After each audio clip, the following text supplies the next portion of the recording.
सुबह की पहली किरण जब खिड़की के कांच से फिसलती हुई रसोई की दीवार पर ठहर जाती, तब सुमन की नींद टूटती। अलार्म की आवाज़ से पहले ही उसकी आंखें खुल जाती, जैसे बरसों से उसने अपने भीतर एक अदृश्य घड़ी बसा ली हो। बिस्तर से उठते ही उसके कदम सीधे रसोई की ओर बढ़ते, वही जगह जहां दिन की शुरुआत और अंत दोनों उसका इंतजार करते थे।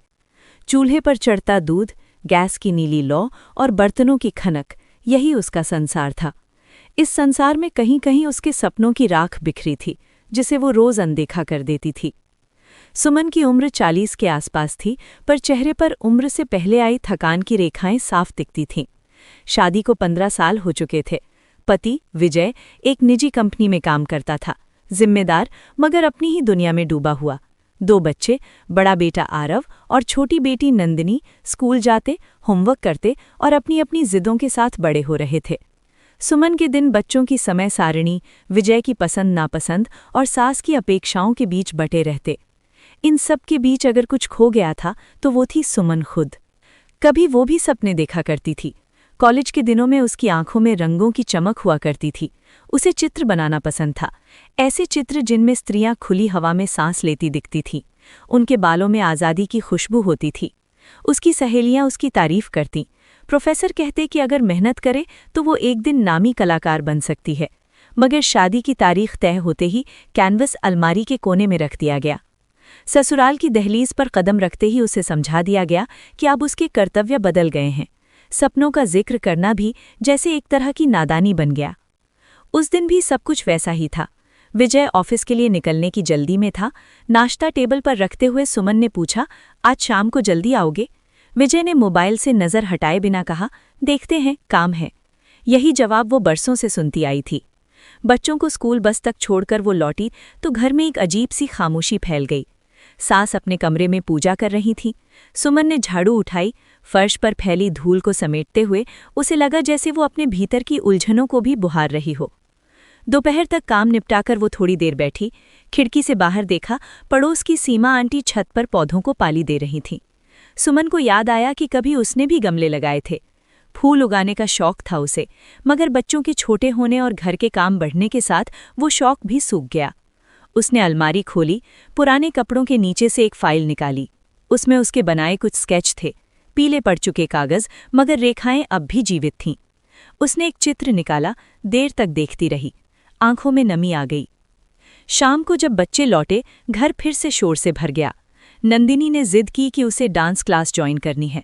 आरव ने कहा कि उसे क्रिकेट कोचिंग चाहिए। सुमन ने मुस्कुराकर दोनों की बातें सुनी। वो जानती थी कि बच्चों के सपनों के लिए वो हर संभव कोशिश करेगी, मगर मन के किसी कोने में एक सवाल चुपचाप सिर उठाने लगा।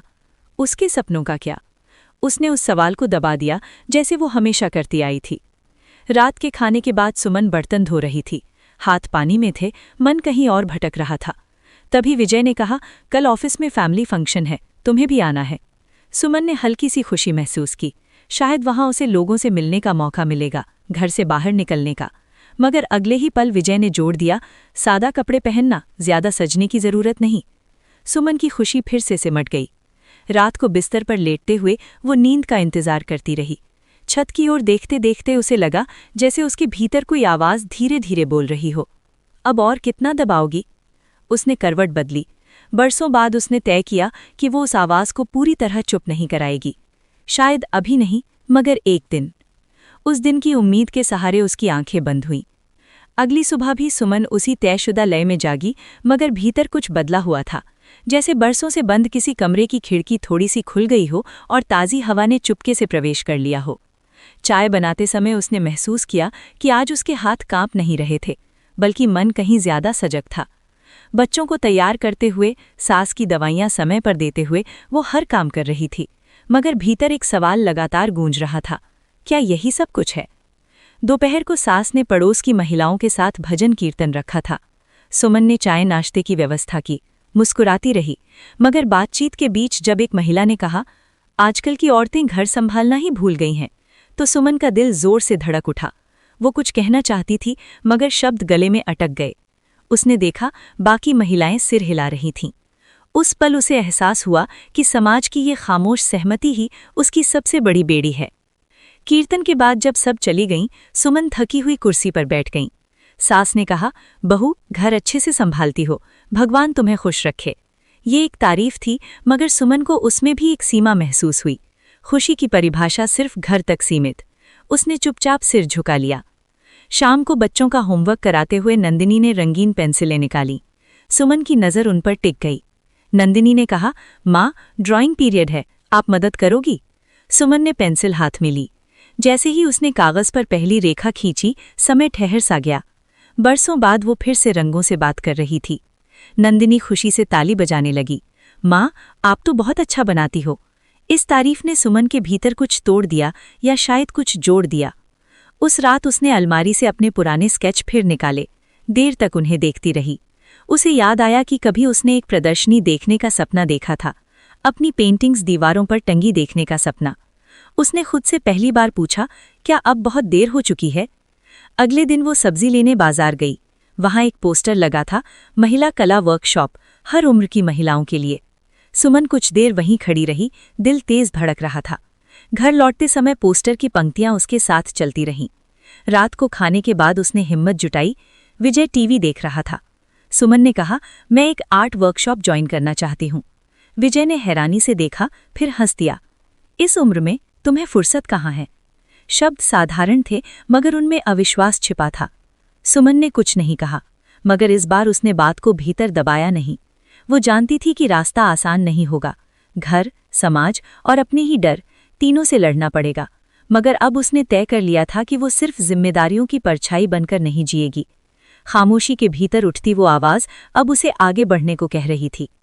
ये आवाज़ अभी धीमी थी, मगर सुमन जानती थी, अगर उसने इसे अनसुना नहीं किया तो एक दिन यही आवाज़ उसकी पहचान बन जाएगी। सुमन ने अगले कुछ दिन असमंजस में बिताए। मन बार बार उस पोस्टर की ओर लौट जाता, महिला कला वर्कशॉप। कभी वो खुद को समझाती कि ये सब व्यर्थ है, तो कभी दिल जोर देकर कहता कि अगर अब भी नहीं गई तो फिर कभी नहीं जा पाएगी। जिम्मेदारियां पहले जैसी ही थीं, मगर अब वे उसे पहले से भारी लगने लगी थीं, जैसे किसी ने उसके कंधों पर रखे बोझ को अचानक महसूस करा दिया हो। एक दोपहर जब सास पड़ोस में कथा सुनने गई थीं और बच्चे स्कूल में थे, सुमन ने चुपचाप अलमारी से एक सादा सूट निकाला। दिल तेज धड़क रहा था। उसने शीशे में खुद को देखा। कोई खास बदलाव नहीं, वही साधारण गृहिणी, मगर आंखों में एक अलग चमक थी। उसने घर को ताला लगाया और पहली बार बिना किसी को बताए अपने लिए बाहर निकली। कार्यशाला एक छोटे से सामुदायिक केंद्र में थी। अंदर दाखिल होते ही उसे रंगों की गंध महसूस हुई, ताज़े रंग, कैनवस और उम्मीद। वहाँ अलग अलग उम्र की महिलाएं थीं, कुछ कॉलेज की छात्राएं, कुछ नौकरी पेशा और कुछ उसी की तरह गृहिणियां। प्रशिक्षक ने मुस्कुराकर स्वागत किया। सुमन को लगा जैसे किसी ने उसे उसके अपने संसार में वापस बुला लिया हो। जब उसने ब्रश हाथ में लिया तो हाथ थोड़े कांपे, मगर पहली ही रेखा के साथ डर कम होने लगा। रंग कैनवस पर उतरते गए और उसके भीतर जमी खामोशी बाहर आने लगी। उसे एहसास हुआ कि वो सिर्फ चित्र नहीं बना रही थी, बल्कि अपने दबे हुए वर्षों को आकार दे रही थी। समय कब बीत गया पता ही नहीं चला। घर लौटते समय मन हल्का था, मगर डर भी साथ था। दरवाज़ा खोलते ही सास की आवाज़ आई, इतनी देर कहाँ थी? सुमन ने सच कहा। सास का चेहरा सख्त हो गया। इस उम्र में ये सब शोभा देता है? घर की इज्जत भी कोई चीज़ होती है? शब्द सीधे दिल में चुभे। शाम को विजय को भी पता चला। उसने कहा, घर संभालना तुम्हारी जिम्मेदारी है, ऐसे शौक बाद में भी देखे जा सकते हैं। सुमन ने पहली बार धीरे मगर साफ आवाज में कहा, मैंने अपनी सारी जिंदगी बाद में ही देखी है। कमरे में सन्नाटा छा गया। बच्चे ये सब चुपचाप देख रहे थे। नंदिनी ने माँ का हाथ पकड़ा। वो छोटा सा स्पर्श सुमन के लिए ताकत बन गया। उसे समझ आ गया कि विरोध होगा, ताने मिलेंगे, मगर ये रास्ता अब रुकने वाला नहीं है। उस रात वो देर तक जागती रही। डर था, अपराधबोध भी था, मगर साथ ही एक अजीब सी शांति भी। पहला कदम उठ चुका था। अब पीछे लौटना पहले जैसा आसान नहीं था। अगले दिनों में सुमन की जिंदगी दो हिस्सों में बंट गई। एक हिस्सा वही पुराना था, सुबह का उठना, रसोई, बच्चों का स्कूल, सास की ज़रूरतें और विजय की चुप्पी। दूसरा हिस्सा नया था, हफ्ते में 2 दिन कला कार्यशाला, रंगों की दुनिया और खुद से होने वाली मुलाकात। ये नया हिस्सा छोटा था, मगर सुमन के लिए सांस लेने जैसा ज़रूरी। मगर ये बदलाव घर से छुपा नहीं रह सका। सास के ताने बढ़ने लगे। कभी कहा जाता, आजकल की बहुएं घर से ज़्यादा बाहर देखने लगी हैं, तो कभी हमारे ज़माने में औरतें इतना नहीं सोचती थीं। हर ताना सुमन के मन में अपराध बोध भर देता। उसे लगता जैसे वो सचमुच कोई गलती कर रही हो।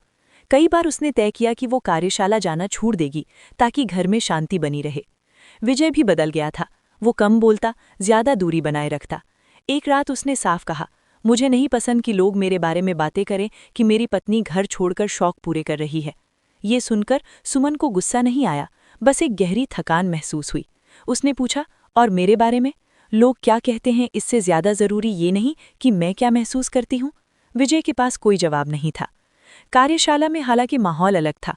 वहां उसकी बनाई पेंटिंग्स की सराहना हो रही थी। प्रशिक्षक ने कहा कि सुमन के काम में संवेदना है, अनुभव की गहराई है। पहली बार किसी ने उसे सिर्फ पत्नी या मां नहीं बल्कि एक कलाकार की तरह देखा। ये पहचान उसे भीतर से मजबूत कर रही थी। एक दिन कार्यशाला में बताया गया कि शहर में महिला कलाकारों की एक छोटी प्रदर्शनी होने वाली है और इच्छुक महिलाएं अपने काम भेज सकती हैं। सुमन का दिल तेज धड़कने लगा। ये वही सपना था जिसे उसने बरसों पहले अलमारी में बंद कर दिया था। मगर घर का माहौल याद आते ही वो डर गई। उस रात वो देर तक सोचती रही। अपराध बोध और आत्मसम्मान के बीच जंग चल रही थी। उसे लगा जैसे हर औरत की तरह वो भी दो हिस्सों में बंटी हुई है, एक जो सबको खुश रखना चाहती है और दूसरी जो खुद को जिंदा रखना चाहती है। पहली बार उसने महसूस किया कि खुद को चुनना भी कोई अपराध नहीं होना चाहिए। सुबह उसने तय कर लिया, वो प्रदर्शनी के लिए अपनी पेंटिंग भेजेगी। चाहे जो हो, अब वो अपनी पहचान से पीछे नहीं हटेगी। इस बार वो डर के सामने झुकने वाली नहीं थी। प्रदर्शनी की तारीख नज़दीक आती जा रही थी और सुमन का मन हर दिन नए डर और नई उम्मीद के बीच झूलता रहता। उसने अपनी पेंटिंग चुपचाप भेज की थी, किसी को कुछ नहीं बताया, जैसे डरती हो कि कह देने से सपना टूट जाएगा। हर सुबह उठते ही सबसे पहले उसका ध्यान उसी चित्र पर जाता जो अब घर में नहीं था मगर उसके भीतर पूरी तरह बस चुका था। घर का माहौल पहले से ज्यादा चुप हो गया था। सास अपने तानों में और सावधान हो गई थी। विजय ज्यादा देर तक ऑफिस में रहने लगा था। सुमन ये सब देख रही थी मगर अब वो खुद को पूरी तरह दोषी नहीं मान रही थी। प्रदर्शनी के दिन सुमन ने बहुत सोचने के बाद विजय से कहा, आज मुझे बाहर जाना है। वजह नहीं बताई। विजय ने कुछ पल उसे देखा, फिर बस इतना कहा, शाम तक लौट आना। ये छोटा सा वाक्य सुमन के लिए किसी अनुमति से कम नहीं था। प्रदर्शनी स्थल पर कदम रखते ही उसकी आंखें भर आईं। दीवारों पर टंगी पेंटिंग्स, लोगों की हल्की बातचीत और बीच में उसकी बनाई हुई तस्वीर। एक स्त्री जो आधे अंधेरे और आधी रोशनी में खड़ी थी, उसके चेहरे पर थकान भी थी और उम्मीद भी। लोग उस चित्र के सामने रुक रहे थे, बात कर रहे थे। किसी ने कहा, इसमें बहुत दर्द है। किसी ने कहा, ये बहुत सच्चा लगता है। सुमन एक कोने में खड़ी सब सुन रही थी। उसे पहली बार महसूस हुआ कि उसकी भावनाएं भी किसी के लिए मायने रखती हैं।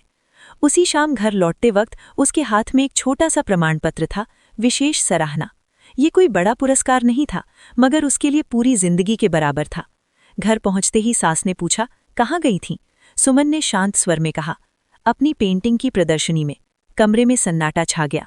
विजय ने प्रमाण पत्र देखा, देर तक कुछ नहीं बोला। फिर पहली बार उसकी आवाज नर्म हुई, मुझे नहीं पता था कि ये तुम्हारे लिए इतना जरूरी है। ये माफी नहीं थी, न ही पूरी स्वीकृति, मगर एक शुरुआत जरूर थी। नंदिनी ने खुशी से मां को गले लगा लिया। उस पल सुमन को लगा कि शायद आने वाली पीढ़ी के लिए रास्ता थोड़ा आसान हो जाएगा। उस रात सुमन ने अलमारी खोली, पुराने स्केच और कैनवस निकाले और उन्हें कोने में नहीं, मेज पर सजा दिया। उसने तय किया कि वो रोज थोड़ा समय अपने लिए निकालेगी, चाहे दुनिया कुछ भी कहे।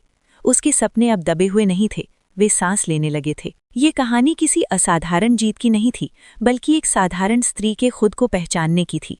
सुमन अब भी गृहिणी थी, जिम्मेदारियां अब भी थीं, मगर अब वो सिर्फ वही नहीं थी, वो एक कलाकार भी थी और सबसे ज्यादा वो खुद थी।